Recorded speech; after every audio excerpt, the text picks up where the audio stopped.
Gosani block चाषी मानक विभिन्न समस्या को नहीं जिलापाल सह आलोचना कले पारला विधायक।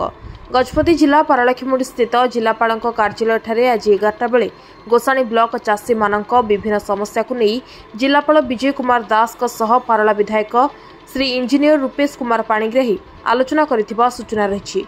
पूर्वर सरकार जो प्रतिश्रुति देते जे चाषी मानकर सबु धान सरकार किणवे किंतु वर्तमान सरकार 10% धान किणुथिबारु आ बाकी 90% धान रहिथिबारु चाषी माने बहुत असुविधार सम्मुखीन होइछन्ति। तेणु विधायक एही समस्यार अति शीघ्र समाधान करबा पई सरकार को जिलापालक द्वारा अनुरोध करिसेंति। एही अवसर में काशीनगर ब्लॉक अध्यक्ष बाला सायामा, जिला परिषद एस बालाराजू, वरिष्ठ नेता गजपति राव प्रमुख उपस्थित रहिथिले।